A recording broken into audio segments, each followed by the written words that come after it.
Hello viewers, pleased to see you again. Dulu saya membaca ayat ini ya dalam surat Al-Anbiya ayat 30, ya saya anggap biasa saja. Tapi setelah saya menjadi Kristen, saya membaca lagi tentunya ya, dan saya terusi dengan ayat ini.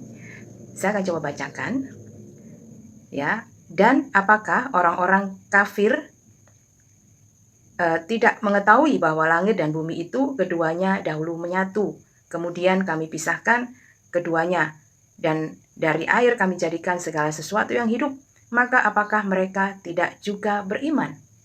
Nah, dalam ayat ini, ya saya merasa sudah jadi orang kafir ya, dan juga teman-teman Kristen yang lainnya adalah termasuk orang-orang kafir bagi umat Muslim ya. Nah, ketika di ayat ini dimunculkan apakah, kan bertanya ya, apakah orang-orang kafir tidak mengetahui bahwa langit dan bumi itu keduanya dahulu menyatu? Ini teman-teman Kristen, jadi jawabannya bagaimana? Oke, karena saya yang terusik, saya dulu ya. Saya jawabnya tahu. Sekarang saya sudah tahu ya, bahwa langit dan bumi itu keduanya dahulu menyatu. Bahkan dulunya itu Tuhan menciptakan, mulanya Allah menciptakan langit dan bumi ya. Tetapi bagaimana? Ini teman-teman saya, khususnya bagi teman-teman Muslim ya, saya akan bacakan di Kejadian 1 ya. Di ayat 1, pada mulanya Allah menciptakan langit dan bumi.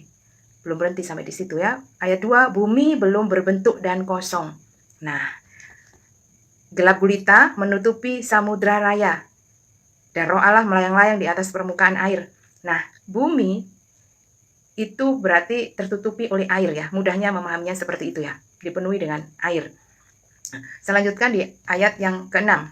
Berfirmanlah Allah, jadilah cakrawala di tengah segala air untuk memisahkan air dari air. Nah, ini semula dulu saya juga bingung ya. Nah, ini ayat 7, saya lanjutkan dulu. Maka Allah menjadikan cakrawala, dan ia memisahkan air yang ada di bawah cakrawala itu dari air yang ada di atasnya, dan jadilah demikian. Ayat 8, lalu Allah menamai cakrawala itu langit. Nah, jadilah petang dan jadilah pagi, itulah hari yang kedua. Nah, ini maka jadi semula kan bumi yang dipenuhi air, lalu dipisahkan ya, antara air ini dipisahkan, kemudian menamai cakrawala itu langit. Saya lanjutkan, ini lebih lengkap lagi.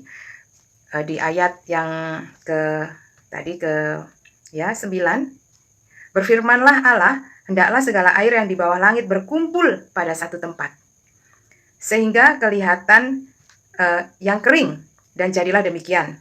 Ayat yang ke-10, lalu Allah menamai yang kering itu darat, dan kumpulan air itu dinamainya laut. Allah melihat bahwa semuanya itu baik. Nah, jadi semula adalah bumi ya, dan kemudian dipisahkan menjadi langit dan daratan, seperti itu ya, dari air itu tadi ya. Nah, itu tadi teman-teman Muslim, saya sudah bisa menjawabnya.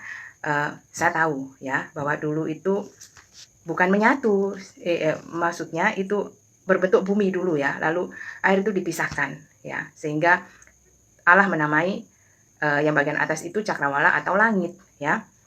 Kemudian saya lanjutkan ya teman-teman, ayat 11. Nah, ini tadi di Al-Anbiya yang bagian terakhir, dan dari air kami jadikan segala sesuatu yang hidup. Nah, ini mungkin maksudnya di sini nih. Saya yakin di sini juga sih. Ayat ke-11 dalam Kejadian ya. Hendaklah tanah menumbuhkan tunas-tunas muda, tumbuh-tumbuhan yang berbiji, segala jenis pohon buah-buahan yang menghasilkan buah yang berbiji, supaya ada tumbuh-tumbuhan di bumi, dan jadilah demikian. Lanjut ke ayat 12. Tanah itu menumbuhkan tunas-tunas muda, segala jenis tumbuh-tumbuhan yang berbiji, dan segala jenis pohon-pohonan yang menghasilkan buah yang berbiji. Allah melihat bahwa semuanya itu baik. Ya, ayat 13, jadilah petang dan jadilah pagi, itulah hari yang ketiga. Nah, yang dimaksud di surat Al-Anbiya ayat 30 itu, dan dari air kami jadikan segala sesuatu yang hidup. Maksudnya adalah ditumbuhkanlah tanaman-tanaman ya. Itu kan tanda kehidupan ya. Maka apakah mereka tidak juga beriman? Oh, tentu kami beriman apa yang ada tertulis di dalam kitab Kejadian ini, yang memang sudah jauh sudah tertulis ya, yang juga diimani dalam agama Yahudi ya, dalam yang juga merupakan bagian dari Torah ya. Lalu untuk meyakinkan lagi, saya akan bacakan secara teori ya, secara ilmiah, apakah bumi dulu itu air ya. Menurut ilmu pengetahuan, bumi diperkirakan terbentuk sekitar 4,5 miliar tahun yang lalu. Pada awalnya bumi masih dalam bentuk bola api yang sangat panas ya. Nah, benar kan? Jadi seperti Kejadian 1 ayat 2 tadi, bahwa bumi belum berbentuk dan kosong ini ya.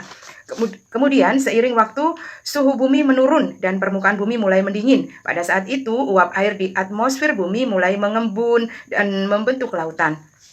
Jadi dapat dikatakan bahwa bumi dulu memang memiliki banyak air. Nah, sesuai kan? Ya, dengan apa yang dalam Kejadian, bumi belum berbentuk dan kosong, gelap gulita menutupi samudra raya, jadi penuh air. Tetapi tidak dalam bentuk lautan seperti sekarang. Air tersebut lebih berupa uap air yang mengelilingi bumi. Akan saya lanjutkan. Dan teori ini didukung oleh beberapa bukti ilmiah. Seperti ya, satu, batuan tertua di bumi yang ditemukan memiliki usia sekitar 4 miliar tahun dan mengandung mineral yang terbentuk dari air. Yang kedua, analisis isotop oksigen dalam batuan dan mineral bumi menunjukkan bahwa air telah ada di bumi sejak awal pembentukannya. Puji Tuhan. Jadi teman-teman muslim, saya dan teman-teman Kristen yang lainnya yang disebut kafir oleh Anda itu, Anda bertanya di dalam ayat ini, apakah orang-orang kafir tidak mengetahui bahwa langit dan bumi itu keduanya dulu menyatu? Yes, kami tahu tentu ya, kami tahu lebih dulu ya, karena memang kami memegang kitab dalam perjanjian lama ini, dalam kitab Kejadian tentang penciptaan ya, Allah menciptakan langit dan bumi serta isinya, dan tentu saya tidak akan membahas kata kami yang ada di dalam ayat itu ya. Jadi fokus saya adalah pertanyaan di ayat ini, apakah kami orang kafir mengetahui hal itu? Yes, puji Tuhan kami mengetahuinya dan membaca kitab Kejadian ini yang juga kami imani. Jadi puji Tuhan, dengan hikmat Allah kami bisa memahaminya. Jadi teman-teman muslim, apakah kalau bertanya lagi tentang hal ini, tentu di kitab Kejadian ini tentang penciptaan semesta ini lebih lengkap ya. Sehingga dari ayat ini, Al-Anbiya ayat 30 ini, kami lebih giat lagi ya untuk membaca kitab suci kami yang dipegang oleh orang Kristen dalam perjanjian lama dan perjanjian baru. Tuhan memberkati semua umat manusia.